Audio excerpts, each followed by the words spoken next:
This is neither a Tuesday nor a morning nor a late one. But that is part of, as we've talked about, that is part of not running and doing a podcast full time, working a business, being in the trenches of running a business. So we just have to figure out when we can get it in during the week. But I think the one thing the one thing we're committed to is 100% staying on a cadence, filming weekly, releasing weekly. And as we know, podcasts are all about consistency in driving subscribers, viewerships. And we mentioned it on the beginning of maybe 2 episodes ago, but if you do enjoy this, if you do listen, if you are consistent with us, we would absolutely love a follow, a like, a subscriber on YouTube, Spotify, Amazon, whatever. Because that just lets us know we've got some people that are staying consistent. And it's not what this is about. I think you and I have definitely determined this is great for our relationship.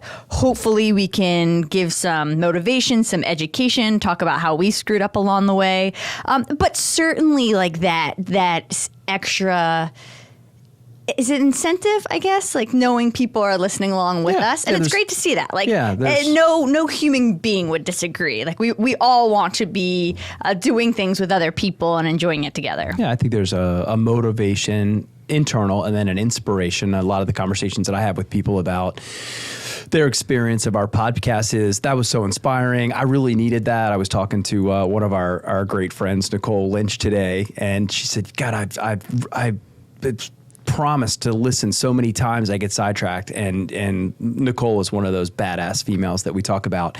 And I said, okay, go right to episode 17. You can backtrack for the other ones, but you are going to love episode 17. I promise you, if you give it the 58 minutes, that you will come out ready to run through a wall, and then you'll be really inspired to go back and listen to 1 through 16. So that 17th one that we dropped, I think, is some of our best work and something we're both super passionate about as it relates to the inner workings of male and female and how we can become a much better country, society, if we will not just embrace but lean into the other 50% that God, we can't do it without 100% of our people completely on board and celebrated, right? Not just accepted. I think celebrated is an even more important word than accepted.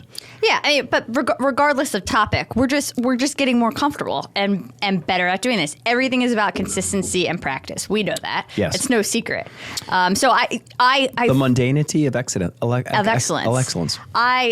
We better, if we don't look back at this in a year and be like, we freaking sucked, then we have not been doing a very good job of getting better. We should look back at this episode and be like, it was horrible. So the point we got off into a rant, but my point was we will squeeze it in any way we want, any way we can, I should say. Yep. We're very dedicated to it, but it's being on one cadence is hard within our work schedules. Sure.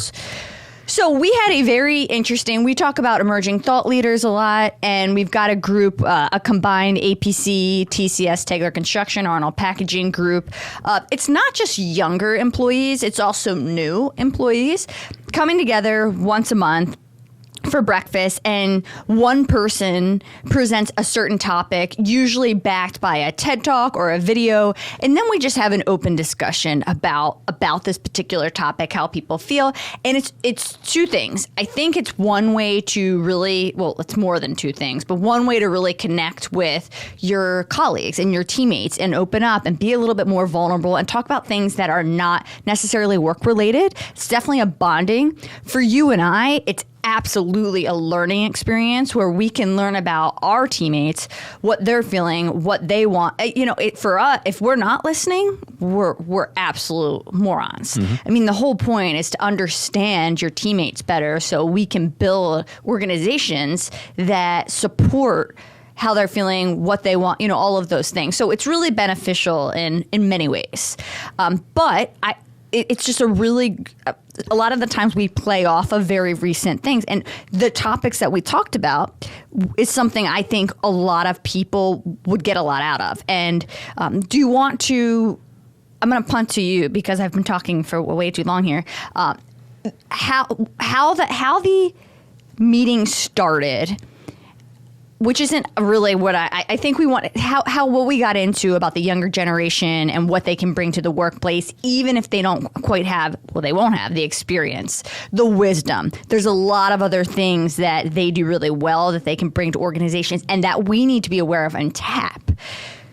I think that's what we want to focus on, but it's not necessarily where that conversation started. So you want to touch on all of it, part of it? Yeah, I think so. Kaylin did a heck of a job, and usually there's some research that's done on a particular topic, like you said, TED Talks, and we started talking about the way the newer generations to the workforce, Generation Z, which is a lot of the individuals in that room, how they learn, and there was some comparisons and even some graphs and charts that compared boomers and how their lives typically went, working alone versus in a more social environment. And by working alone, I'm not talking about remote work. I think that's something that I was a little off on. I was tripping on that, yeah. When I was trying to sort the data out to understand what we were talking about, it was really just more about, it had nothing to do with being at work versus not being at work. It was not about that. It was about what work in general looked like 30 years ago, when boomers, if you will, were running the businesses or the largest part of the population in the workforce. That's a great way to say it. And how they worked versus what work looks like now inside the office. The collaborative component versus being head down doing on your own. Inside or outside the office? I don't even know if that matters. But right? I'm saying, but it does matter because so many people are working remotely. Yeah, agree. Agree. But I think what they were really, I think what the general overtone of the data was suggesting that there's a lot more collaboration now than there in this generation, and they seek it out and embrace it. Yeah. Yes, more than head down in your corner, whether that was an office, a desk, or whatever. And that's really what it was driving to. And then that started a conversation that talked about learning. And the idea was, or what started the great part of the really valuable and intriguing for me part of the conversation was how our emerging thought leader teammates experience learning as a kid, right? And how their learning was generally off of an iPad or a device or some kind where they were given this device that really was a gateway to whatever they wanted to do. They could go anywhere on this device, and how it evolved out of being what looked like exclusively entertainment for me as a kid that played Atari. It was exclusively entertainment. And now... Or Pong. Yeah, Pong. I'm old enough to have played Pong. I played Pong. Yeah. That was cutting edge when I was a child. No doubt. That's 100 years ago. And just this idea of being able to learn in a very different way, and that really opened my eyes to understanding what they were talking about. And then someone brought up the idea that they struggled in school, that school wasn't, and by the way, a very intelligent person in the room was making these comments, but how they struggled in school. And I thought, wow, you don't have it wrong. School's got it wrong in that particular moment. And that just brought me into the idea of, we had this conversation, then brought it up and said, that's so interesting that you say that, because as people that are responsible for hiring or adding to our teams, it's so much harder now to be able to identify aptitude, the old standards of grades, right? What's your GPA? With all due respect, who gives a shit? Nobody really? gives Like, who cares? That's such a poor measurement of intelligence anymore that it's really opened my eyes and I know your eyes as it relates to trying to understand who people are and what their aptitude is, and ultimately the contribution they can make to your organization. And that's the road that we went down that I absolutely loved and was so eye-opening for me. Yeah, and we got into all kinds of topics, including people right out of high school going into trade schools, and my thought on this is I love the idea of, I'm not against college. I'm really not. I wish it would change, but if somebody wants to go to college, I support that. I would also love if I had a daughter, say Olivia, if she said to us, I really would love to go right into working for somebody right out of high school, I would be thrilled about that. I really believe there's so much learning and experiential. And I heard on a podcast the other day, this guy was talking, super successful, was horrific at school. And he said if he had any advice to a young person that wanted to just go work right away, instead of going to get a formal, as we call it, formal education, he would say go to a cutting edge, probably in the tech space, startup, because you get to see that it's small enough where you're you're personal, you're seeing the inner workings, you're working very closely with the decision makers, but you also are going to see all the downsides of what they do wrong. And if they fail, you're young and you don't have many obligations where you can just go do something else. I think you could also take that, selfishly, like I have a young company like working for me, or somebody like you that's got, while you're a 90-year-old company, you've got almost a startup in your automation side. A startup. Like a startup in sure. a tech company. So Absolutely. I will say for us, it's like young people could come work for us. Hopefully you're not seeing all the downsides. But I think that's like beautiful advice. As opposed to, I'm not saying you can't get great experience working for an Amazon or an Apple, but you just aren't as close. You're not seeing the decisions get made. You're not in that room. You just aren't as up close and personal. So that was something really fascinating to me. And the more I thought about it, I'm like, that's really good advice. Like I think I would give the same advice when I look at what I learned in college. It wasn't what I learned from sitting in a lecture. It was what I learned from being on the soccer field. It was what I learned from the relationships with my teammates and people. Like that's what I got out of school more than anything. Right. And now that we're in the people business, it's very obvious and evident how beneficial that was in having that exposure and coming from parents that were incredibly social. They were very active and generally had other people around. So there were lots of opportunities to build those muscles, the communication muscles, the ability to understand people and hopefully communicate with them better because you had exposure to a wider range of people. And unfortunately, at least in the way education works now, that's not a component that's as valued, or at least it doesn't show up in GPA. I'm so far away from school now and like you,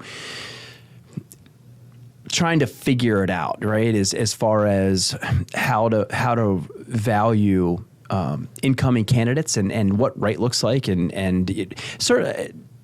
engineering and accounting, there are definitely certain components of career and career readiness that are still mandatory. We were in a room full of engineers. Of 3 of our ETL teammates are engineers. Or doctors, you got to go to med school. Accountants and lawyers. And there are certain pieces, absolutely positively. Our daughter wants to be a veterinarian, right? There's very clear-cut clinical, if you will, but components of that have to be there. For Brooke, who is our daughter that's going to be a veterinarian, do you think she's getting more experience from being in the clinics, she's got 3 jobs. If you asked her, which we're going to ask her, what she learns more from, doing her work or being in school, what do you think she's going to say? I would imagine she's going to say that. And she's really academic, though, so that's also. No, but I think she was going to say that neither would be as valuable without the other in that moment. I think if I was experiencing what she would, like our automation team, yeah, she wouldn't answer. I know. Exactly. I would text her, but she wouldn't answer either. I hope you're listening to this, Brooke. That she would say that there's a connect the dots component of it, where there's that clinical and classroom component, but then she gets to go and deploy that in real life, working in the clinic or on the horse farm or in the pathology lab, where you read books about blood slides and then you go watch the cells in action on a blood slide. So I would think she would talk about connecting the dots component of that, which is what we talk about a lot around here in any number of situations where I'll say, you're going to have a little bit of knowledge here. Otherwise, you won't have any ability to connect the dots. So I think that's important, and I think that's what she would probably say as it relates to what she's getting out of one and the other, and getting all of that to be congruent, and then she can hopefully deploy it in a very effective way. We're going to find out. Yeah, we are. We definitely will. It's interesting because when I'm looking at candidates, and I have been recently, we're bringing in new talent now as we grow. more ferociously than we have in, this whole 7 years in the last year. And we'll continue to do that. And I'm thinking to myself, when I've had the last 3 hires I've had across the table from me, I don't think when they sat down, I remembered where they went to school or even if they went to school. I knew what they did experience-wise and who they worked for, because I was looking for 2 of my hires, I was looking for newer to the industry, but still had a little bit of experience. One of them, I was looking for someone to come in with experience right away. So that was, I could tell you what they did and where they worked. Education, I'm not sure I knew when they sat down. So I look at it way differently. And maybe it's because that's how I learned. And you know that you're a visual learner, right? Oh, yeah. I actually don't. I'm dumb me. Maybe I just don't get introspective enough on this. I don't really know how I learn. Like, if you ask me what way do you learn, I would have a very hard time telling you. I'm not sure. But the more I think about it, I have to be in it and do. I could even watch. You could show me something. I could watch, but it still doesn't resonate with me completely unless I'm in it and doing. I have learned these last 7 years of being in my business and doing, I have learned way more than all of my years of education, not even close. And I think it's because that is how I learn. So maybe I am, for lack of a better word, judging the person sitting across from me from how much experience did you get, because I equate that to learning. And that's not necessarily right, but that's just how I have learned. So I'm like, well, if they've got a lot of experience, they've probably learned a lot too. Yeah, right or wrong. And I remember that got a conversation going. So our younger teammates were talking about, for example, having grown up as digital natives, just Google and searching for things. Let me back up and say it differently. When the need for information arises. This was interesting, yeah.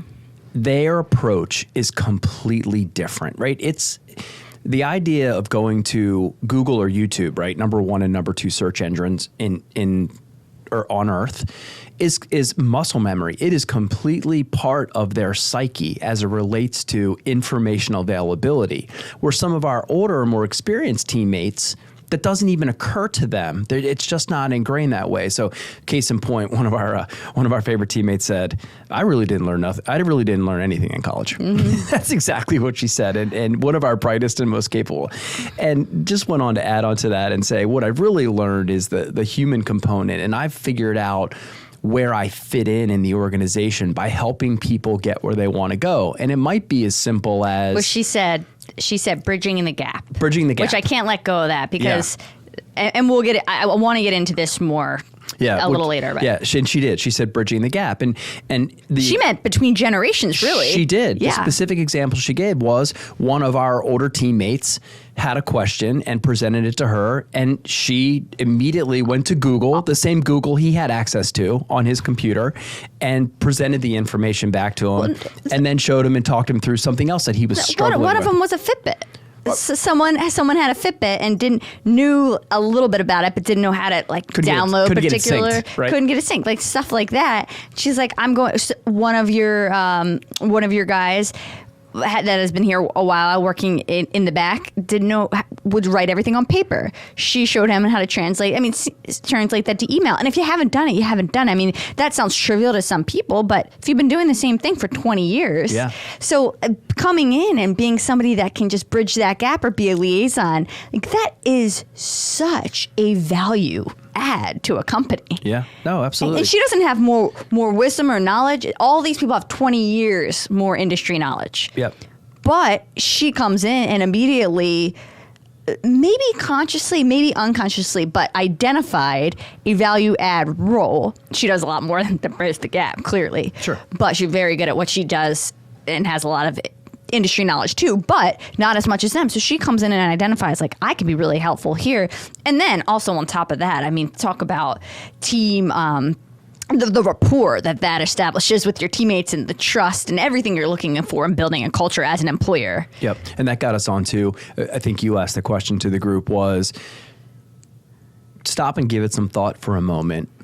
Despite being new to business and the business, what can you add? And that was on the back of Lynette's comments. What can you add? And And one thing I added to that, and I said, because one reason Mick and I really want to know this is so we can, I don't know if you and I necessarily do as good a job, I know we don't, of leveraging what you guys are really good at doing, because we simply don't know. And they could be sitting in a room thinking, well, I could freaking help with that, but we don't know that. Right. So this is selfishly for us to take and execute on. Right. The simple answer was one of our teammates said, I can find things, right?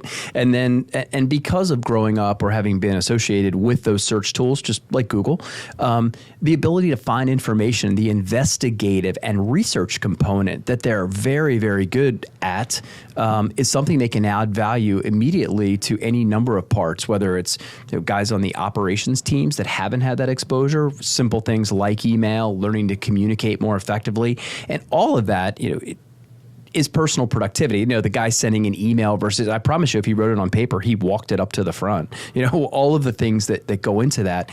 And that spurred the conversation around the types of information that are out there. And proprietary being some of it. What we do in certain spots is proprietary. You're not going to find it out there. Certain things that we make or certain things that are very industry specific could be about working with a machine, programming a machine, certain techniques that we use in packaging to make the things that we make. Those are proprietary. So those will be situations where some of those newer, less experienced teammates will have to lean heavily on someone with more experience. They're going to have to go find and get their arms around that proprietary information, where their contribution back to the organization can be in helping to master or identify or investigate all of that information that's not proprietary. And that's really what it came down to. And the general crux of what they could really contribute is helping to harness availability of some of the information that's less proprietary. What I found very interesting was so we're talking about the ability to use technology, but that wasn't necessarily it. It's the ability to know what to ask when you're using the technology or how to utilize it. And someone made the comment, my mom and I could be looking for the same information, but what she's going to ask versus I'm going to ask are two different things, and I'm going to get from A to B much quicker than she is. So that's so true. It's not just about, I could know how to use Google and so could someone else, but they could be way more efficient at getting the information they need, extracting it quicker. And that leads to the next point. Okay, so what can that Gen Z, and also millennials, I mean, there were a lot of similarities. Mm-hmm. Another advantage bringing to it, so they don't have to go to, as we were talking about, go to somebody else, disrupt them while they're doing their work and say, hey, John, I need to lean on you and your experience for something that's not proprietary and teach me this. They can take 3 minutes to go find it themselves. They don't have to go disrupt somebody else. Then all of a sudden it's more productive, time effective, time efficient than anything else. Like, they're not wasting extra minutes trying to find it, disrupting somebody. So that in itself is a huge advantage for a company. And then the other thing we started to talk about was, you mentioned, you were hitting on a lot yesterday, was proprietary. So I cannot Google, how does Arnold Packaging do this, like this very specific thing. Someone that's new to your organization has to be in it. They have to see it. They have to be hands-on. They have to experience it, which I love, because as we were talking about, I love the fact that somebody can sit behind a computer here remotely, wherever you are, learn, add to the organization. I also love that it's required for an employee that you have to be in the office too, with the people, learning hands-on. And the second that's no longer needed, it worries me, because what happens to the relationships that we value so much? Is that ever going to be replaced? Could you ever sit remotely behind a computer and learn everything you needed to know? I probably not. I mean, but I don't know. I mean, things evolve and change so freaking quickly. But maybe this is just the old person in me speaking. I love that we need both now, that they're both so critical to the success of an organization. Yeah, I think it would come down to how much of that proprietary information is communicated directly and how much of it's communicated indirectly. So if you are remote, for example, and that proprietary information is communicated very directly, then that's fine. That would work, right? You would get what you needed. But I would suggest around here, there's a tremendous amount of that proprietary information that is communicated by happenstance, osmosis in spots. You hear it, you overhear it, you see it, you get to physically participate in it, or you see a demonstration of it. So I would say depending on how much of that proprietary information is moving indirectly is going to have the biggest effect on how fast you get up to speed and can be effective as it relates to your organization. So I would imagine that industries or companies that have less proprietary information, I don't know what that is, right? What's a level of, or I imagine all companies that are successful have a certain amount of what I'll call secret sauce. And if that's what proprietary is, then the more secret sauce it takes to deliver your differentiator, the tougher it's going to be to get indoctrinated into that organization. And I don't know, maybe some of them are amazing at having all of that proprietary stuff under control and able to spoon feed it to their newer participants and their newer employees, and there's no drop off regardless.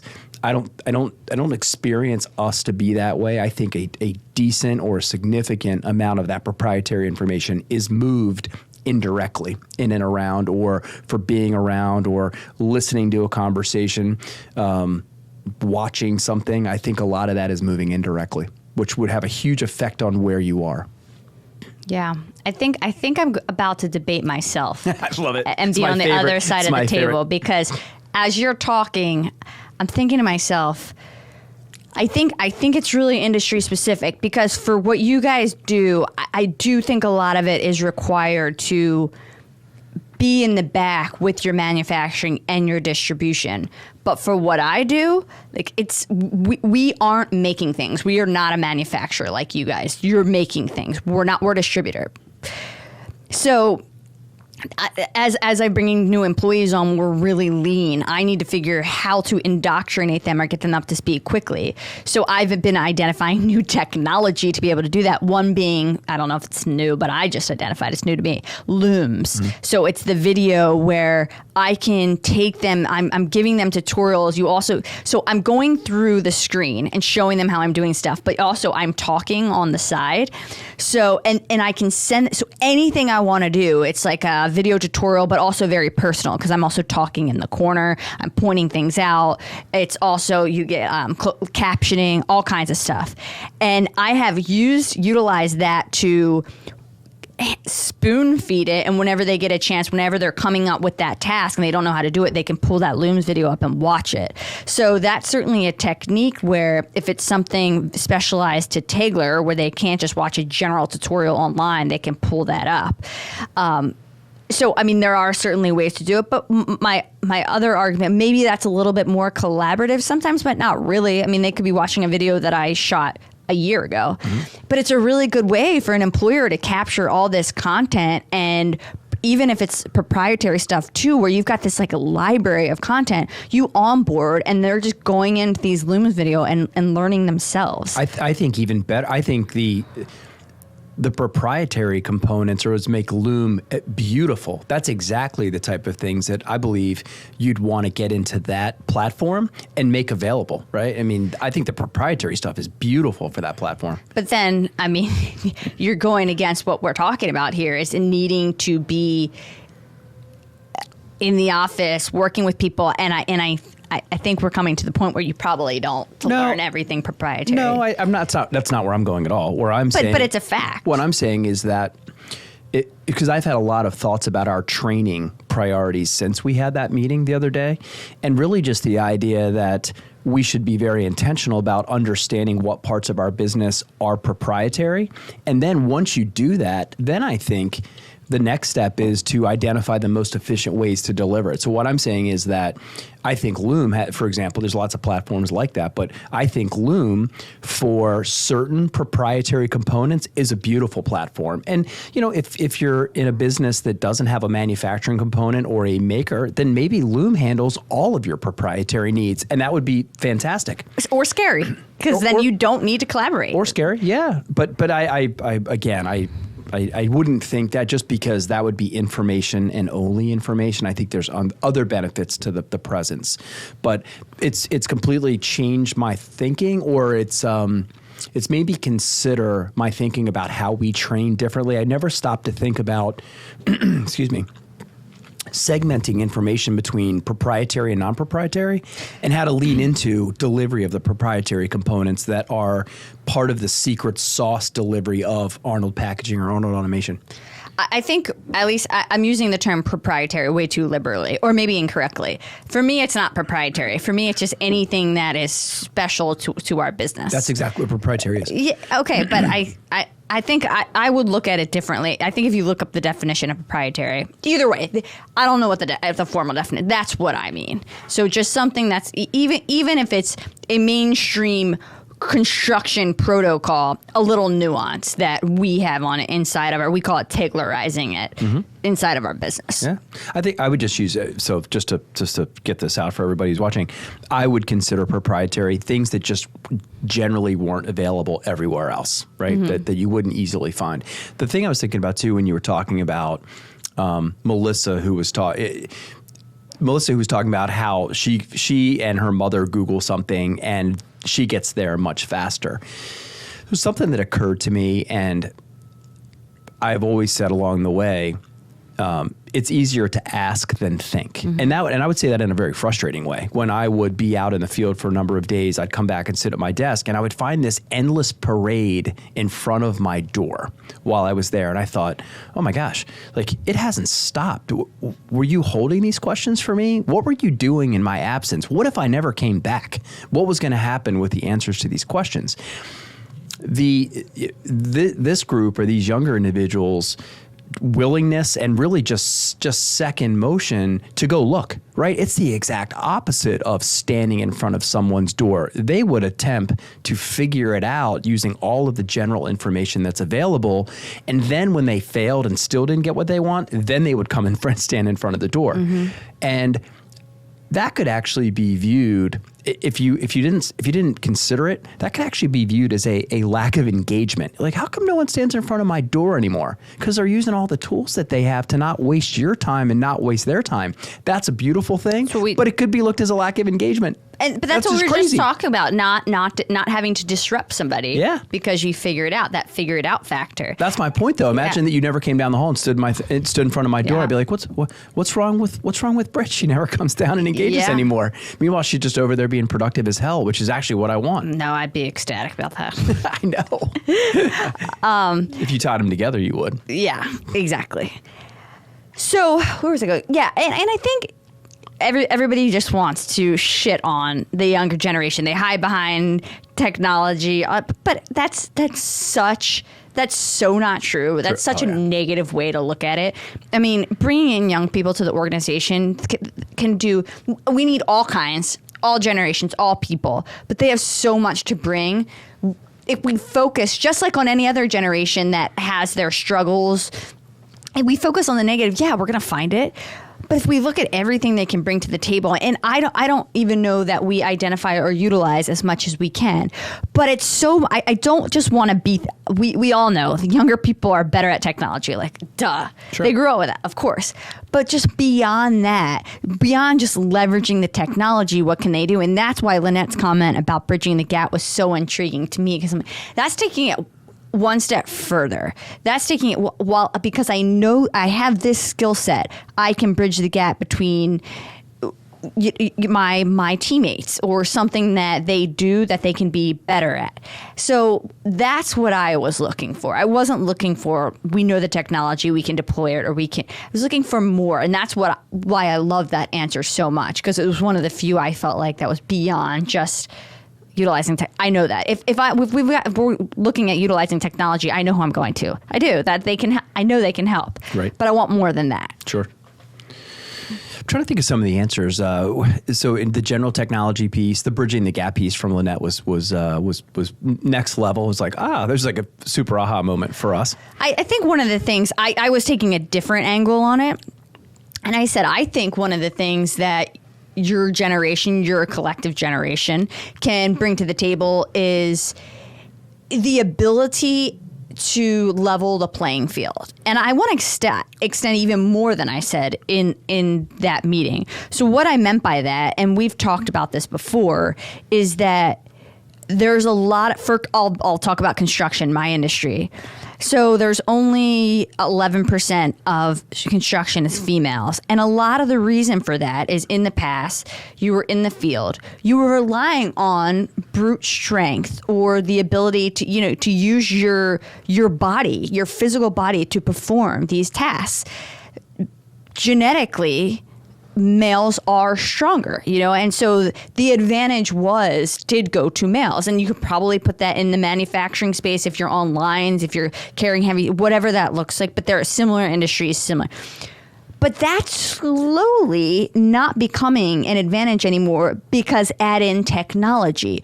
We have been able to input technology in places where we're not relying on brute strength anymore or the things that would give one gender an advantage over the other one. So all of a sudden, this generation's coming in a position where it doesn't matter what you look like. It doesn't matter what body parts you have. Like, you can go in and perform and make a difference immediately. Like that playing field is level. Taking that even a step further, you could talk about, Tommy is new here and he doesn't have the wisdom, but he's much faster at learning because he knows how to use all the tools. So that learning curve is going to be expedited, where he could come into a company and be there for 1 year and know as much as Sally, who's been there for 10. Mm-hmm. So just that there's no disadvantage anymore. All of a sudden, like, you can be competitive immediately with the tools that are coming out, which is so exciting. Yeah, and that got us into a conversation because I remember, our last podcast, and we started talking about, that was the one we were talking about males and females and being very intentional about leveraging our entire population base and talking about, and we've got two very talented female mechanical engineers who are programmers. Like, we just had customers in here and they ran the demonstrations of robots moving products from point A to point B, which is exactly what they were supposed to do. And we were talking about trades as part of the conversation and how some of our younger teammates had friends that decided to skip college as their choice and go directly into the trades and what the outcomes were.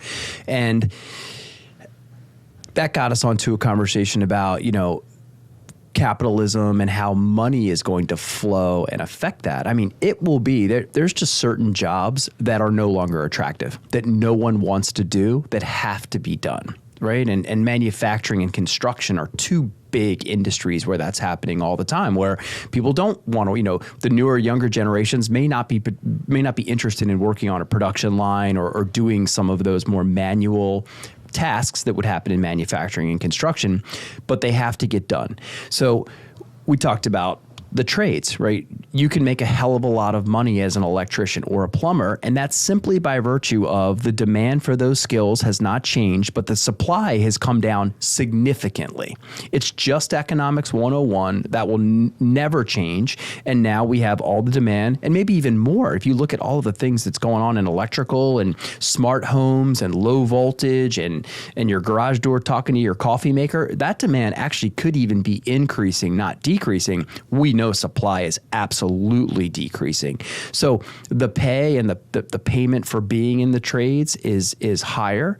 And now for us to be able to compete in manufacturing, we're going to have to rely on robotics and different things. And now when it comes to programming, it doesn't matter what your gender is in that moment. You can be anything you want to be. And if you are better at teaching that machine to do a job, then you are of incredible value and command compensation that is commensurate with that value. And that's something that's leveling all of this and this learning component. I was talking to James, one of our newer teammates, has been kind enough to run the podcast. We have a guest producer today, James Dugan, everybody. And in talking to James, I mean, it's amazing the number of sales calls that I had to make, for example, over the years to get into these manufacturing plants and visually, personally see a production line or how things were being made. I can give James 12 manufacturers' names and turn him loose on YouTube, and he'll ask me because I call it jumping down the rabbit hole. But he can go and start bouncing from manufacturer, watch more videos like this. But if you're willing to spend a few hours, you can see anything made that you want to see made, either a video from the company that is doing the automation of it, or the company that's making the thing using the automation. And God, that ability to learn and consume and talk about closing the gaps, where my 30 years of experience in going from place to place, James can catch up to me at light speed and saying, oh yeah, I know how that's made, because I watched a video on it where I had to personally go and experience and collect all of that detail myself. Which, good and bad at both. Good, it expedites the learning curve, and any young person that's not doing that won't be the best. They just won't. No, not exclusively. Well, they will not compete with the top tier. Just won't. But you don't generate the relationships that you inevitably generate. That's true. But if I had a choice, if I could go back and do it again, we talked about with Brooke that connect the dots moment. So my job now is to send James down the rabbit hole of Fanuc robotics. And then when he and I go into the field together and then experience Fanuc robotics, there's going to be a dot connecting event that's going to be way more influential than the way I had to do it. That's the component that I would have valued so much. Like Brooke, for example, being able to tie her clinical experience into working in the pathology lab. Mm-hmm. Yeah, That's what I think right looks like. It is. But there is something to be said about learning from a person. I mean, people want to teach, and you build this certain relationship when you're teaching someone else. I mean, that's just the reality. But I totally agree. I mean, if you're having to choose between the two, where are you going to go? I wouldn't. You'd want both, right? I mean, I'm going to teach James. No, I mean, no. I mean the way you had to do it, or the way James can do it. Yeah. My job will be to teach the nuances, right? And go back to that word proprietary again. The pieces that you're just not going to pick up. Having limited information on the topic. That was the other part we talked about in our meeting the other day. It's hard to know what to Google if you have no freaking idea what you're talking about at all. You don't even know where to start. Mm-hmm. So, I mean, I could at least say, okay, start here. Here's these 12 manufacturers' names. Now you go get dirty in video land here, and then I'm going to take you to the three-dimensional world and teach you the nuanced and proprietary components of this, and hopefully that'll tie it all together for you. Yes. And let's be clear here. We are not suggesting that the younger generation is better, or that's only what we're seeking or anyone else should be seeking inside of their organization. There is just so much wisdom and experience and leadership and other components to somebody that's been in the industry a long time and might not be as technologically savvy. Right. Every person that comes into the organization is valued in a different way. We're simply pointing out, I'm not sure we're always talking about and celebrating what the younger generation can do. And by the way, if you're an employer listening to this, so I'll talk about myself. For me, I'm a millennial, so I do know a lot about technology. I don't know as much as somebody that's in their 20s, certainly, especially like young to mid 20s. But I do know a lot. So I'm in a interesting position where I grew up on enough technology where I'm very good at it, and that could lead me to be a little bit naive, or not naive, cavalier, in thinking that I know enough, I know how to utilize it and make our company great, and because you've got to adopt the technology, or you're going to be left in the dust. But I really want to be conscious about not doing that, and that is going to mean not exclusively, but somewhat relying on those younger teammates to bring the new stuff to the table and listen, mm-hmm. and not be a hard-headed asshole that just thinks you know best. And I think you're better equipped to do that because of the generation. You know what you don't know, whereas a millennial, I could pretend that I I know enough. Right. And I don't. Well, I think that's where it's important. Business 101 conversation, that's where it is so critical to have all of those alliances in play. We had a visit from the National Association of Wholesalers, and one of the big takeaways, I'm like, all right, what's the benefit or what's the attraction for me to be part of this? Well, one of the attractions was they have a component that's out looking at cutting edge distribution technology, right? So those alliances become so strong to make sure that you're not missing the opportunities. And for me individually, we have 800 customers that are really good at what they do. So by being able to go out into the field and watch what they're doing, you wouldn't necessarily consider that an alliance, but I get to watch, the biggest and best companies in the 90-mile radius, blue chip organizations do what they do and think, that could work at Arnold Packaging. Now, sometimes I get back and when I do the investigation, it's not affordable yet, right? That's one thing that does happen where I go to General Electric and I see this technology. And it's like, oh, that's amazing. And it's not to the point where it's affordable for a company of our size, but I'm aware of it and I'm watching it. Yeah, and I'm watching. I know if it does actually take effect or take hold like AI in any number of spots, the cost curves will continue to bend and then we will be able to afford it at some point along the way. So that's where those alliances are critical in making sure that you don't miss the ball because you're so head down on doing what you do. Those alliances can really keep you out of trouble there. What I'm hearing is adopting best practices from other organizations. Yeah, and so the younger employees and relying on or collaborating is probably a better word with them.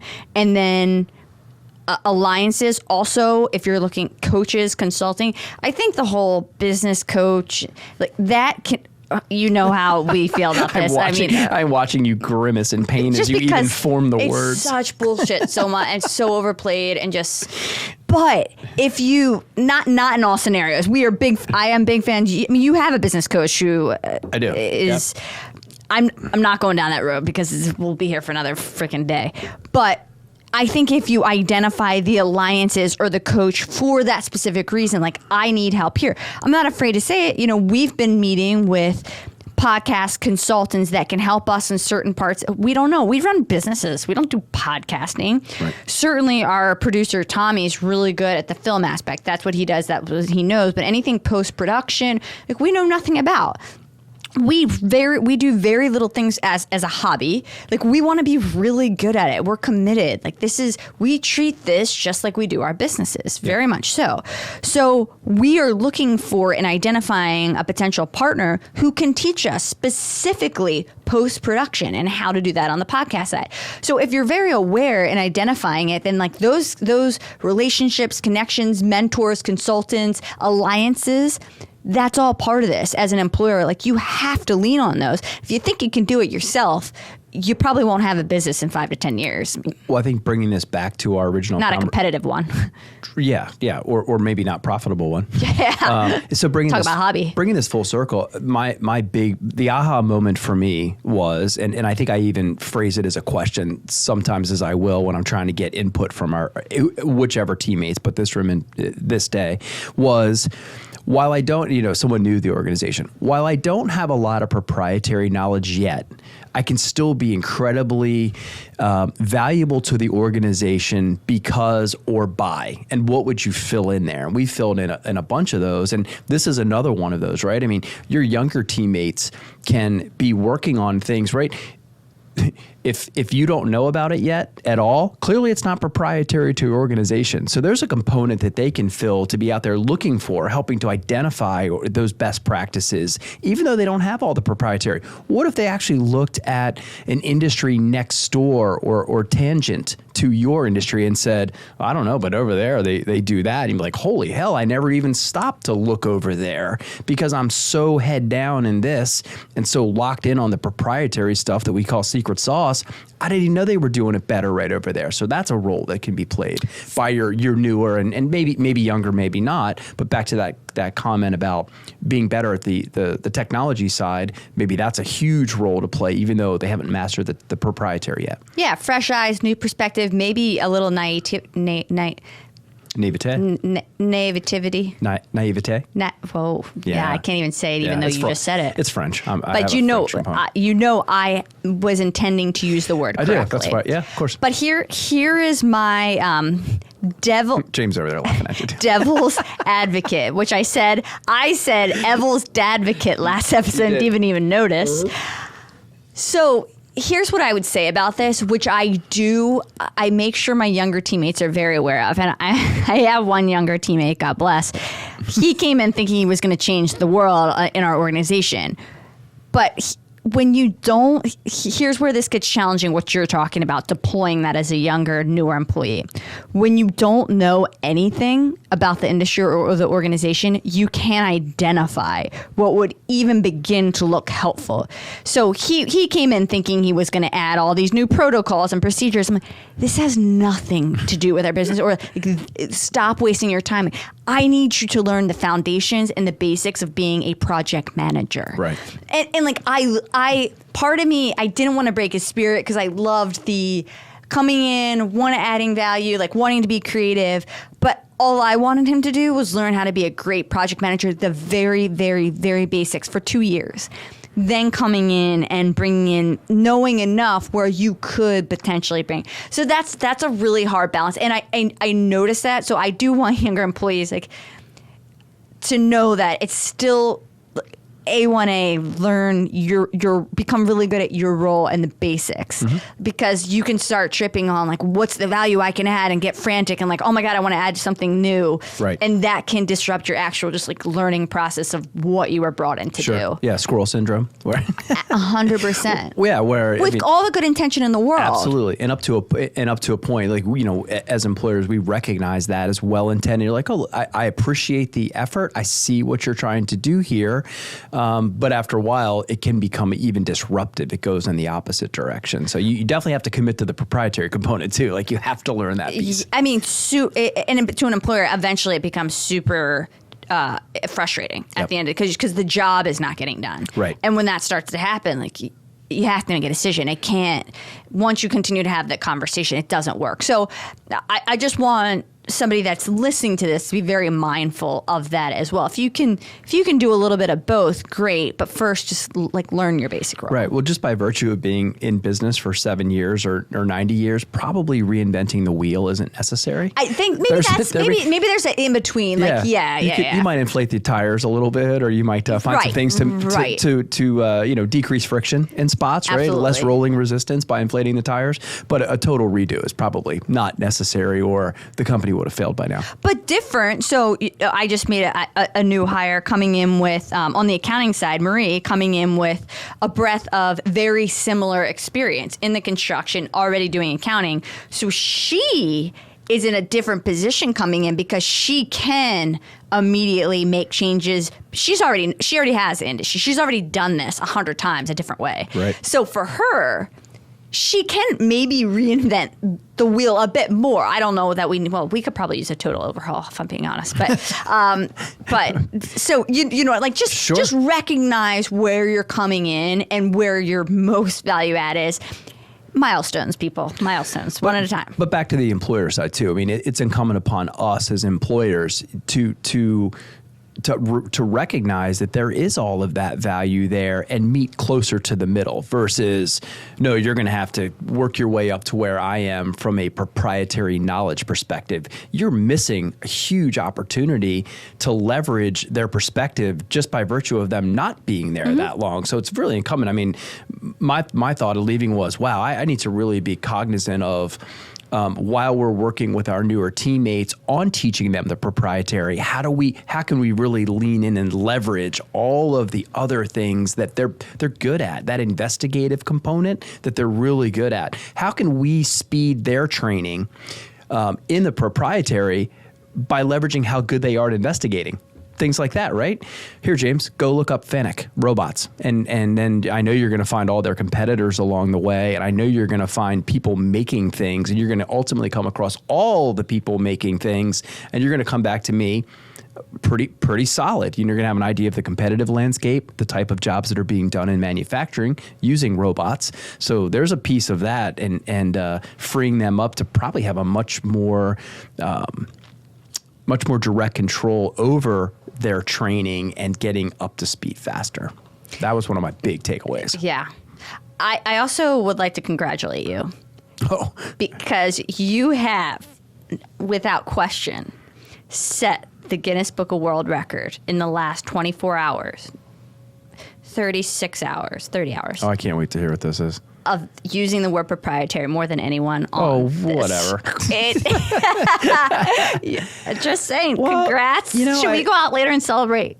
No, because now I don't want to be near you. And I don't think I've ever said that. The closing thing, and these people have only listened to it for about 56 minutes. And you still might have set the record. You know what? And I won't say it again. That's fine. You've cured me. I know what you're trying to do is cure me, and you have. No, I would have cured you off camera. No, cure me on camera is exactly what would cure me, and you know it. Shit. The last thing I do want to talk about, and I want to know how you feel about this. Oh, no, I might be done already. My feelings are hurt. So as we're talking about this, the one thing I've really been thinking about is how you value and reward or regard somebody that's had a lot of tenure within your business. Now, that to me says a lot about loyalty, which I really respect. But I also don't know anymore if I'm going to say, like, tenure or how long you've been with the company. Like, I don't know if I care. If I care, I don't know how to put that. Like, I care about loyalty just as much as anyone. Like, that means so much to me, the loyalty, the trust. But if someone comes in that's young and new and is producing at a level that no one else is, like, I'm not going to hold them back from climbing the ladder and maybe above somebody else that's been here for 10 years. Like, and this is part of what we're talking about, the ability to do that with the tools available. So as an employer, I'm really looking, because if you're young and you come in and you crush, like, I think you should be rewarded. This goes back to eat what you kill mentality and, like, work hard, produce. I'm gonna pay you, whether it's compensation or whatever that looks like. We can talk about compensation, and you are going to be rewarded for that work. And you might be promoted with a title above somebody else that's been doing this for 10 years. Like, I really do look at it like that. But I never want to disregard somebody who has put the time and effort and stuck by your side and trusted you, maybe when the company was not doing so well. So how do we work to striking that balance of, I want to motivate the kid that's going to come in and crush, but I also want to be very respectful of the person that's been here that maybe isn't producing the same results. Like, how do you do that? I don't have an answer. So I'm throwing a question at you unfairly where I don't have a solution for this. Yeah, I'll tell you what I've demonstrated over the years, and that is a tricky one because this topic, I mean, can come off cold and callous as hell. But I just was very honest in what I said because I believe and I'm in that. And I'm gonna stay on the transparent side too, which could come off cold and callous, and I'm okay with that. Definitely we're much more in tune with merit versus tenure, right? I mean, what are you doing and how are you doing it? And I will tell you, we have outgrown people. I think that is part of, I'll say risk. I don't mean in a risky perspective, but those are the types of outcomes that can happen as you're growing and you are adopting technology. So we have adopted technology along the way, whether it be a new ERP system or certain what I would consider big leaps, and in 2013 we adopted our current ERP system, and we had 2 people fail out of the organization as a byproduct. Mm-hmm. One, we literally took their green bar paper away, and it was crushing. It was absolutely bone crushing to not have a green bar report. I don't know what that is. It was of course you don't. That's exactly my point. But when we would do analysis of purchasing demand, it actually ran on green bar paper, which I'll have to show you a picture of. I don't know what green bar paper massive is. Piece of paper that go through this big dot matrix printer and print it out. Of course you don't know what it is because it has gone by way of the dinosaur for the most part. But that individual, when they can no longer run and have that green paper in their hand and they had to do the analysis on screen, They ultimately left the organization over it. And I would say that person self-selected out, but we would have had to make a move. I mean, their performance dropped off at a level that was just not commensurate with what we needed to do. So, and wasn't willing to put the time in to learn. I think that's important. Just simply couldn't. I mean, it wasn't even there. I mean, we went the effort route for quite some time. And then I think simultaneously, we both realized that it wasn't going to work, and that individual left the organization. So no, I mean, nothing is bigger than the mission. Period. No one person is bigger than the mission. So while it would be painful and it would hurt terribly to let someone go that had been long tenured and demonstrated huge loyalty, nothing is bigger than the mission. So I want to interject. We're getting long here, but just a couple more things. I do want to interject that nobody demonstrates nothing's bigger than the mission than you, and I have learned a lot from that. Initially, I've told you this, I'm not going to lie, I thought it was super cold-blooded. I was like, this is not how I'm going to run things. Like, but at the end of the day, this is one employee, you have 75 other ones where you're supporting them and their families and everything else. That's right. And then so that overall mission always has to be A1A. So whether that means A1A, whether that means firing somebody that you brought in that was a best friend of yours, family, you will do it. Listen, I still I still have my own thoughts about this, but I will say there's a way to do it. And with family, people say don't hire family, and I have now learned that as long as you always keep it professional, like you, and you say, listen, like my parents will always tell me, don't bring in that person or don't think about, and I'm like, no, listen, I have learned, and this is by learning from you, how to run a business. And that's when you run it purely professionally, it doesn't matter who it is. Even if you have to exit them out, like it shouldn't change, it's hard, but shouldn't change that family relationship if you do it right, because it's all about the mission. Everybody knows that from the beginning, and it's all professional.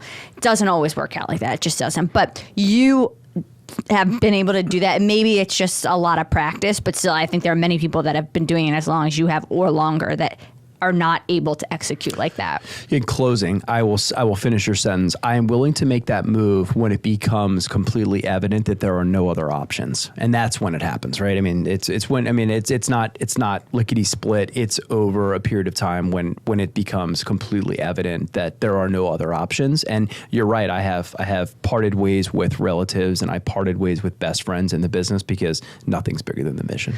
Very last thing, because we have to talk about this. So how do you reward somebody that is really loyal and is stuck by you and the company and is still performing? Maybe they're not the best performer. Maybe they're being outperformed by other people, but they're still doing a good job. How do you recognize that? Because we have to. So fortunately for us, we have a company that's growing, and it generally means that we are creating new positions and different types of positions. And in any number of situations, we've had the ability to move that person into an adjacent role, a support role, a very important role that's a little bit different than the one they had, or in creating a new position, we brought someone in above that individual to take that new role that we have grown into as a company, but maybe that individual wasn't able to grow into on their own. That would be that would be an answer. Yeah. That would be one. There's only two potentials in that moment. Find another place, and if you can't, then you might have to find it. They might have to exit the organization. So it's finding the best fit for them. Yes, absolutely. Yeah, it's always you'd like to always be square peg, square hole for sure.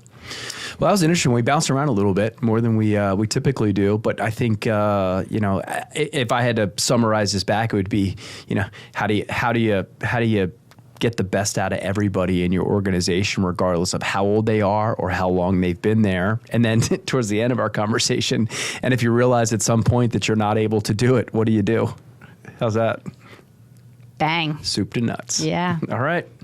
Good to see everybody. James, thank you. Great I have job nothing today. in this cup. That's all right. No problem. The next time we're gonna do a later Isn't that one. bad luck? We're gonna do happy hour. I don't know. I don't pay attention to luck. We make our own luck here. Okay, we'll have vodka on these next time. We make our luck at the Love and Business podcast, right? Thank you. Please subscribe. Yes, We please appreciate subscribe. it. Hurry up.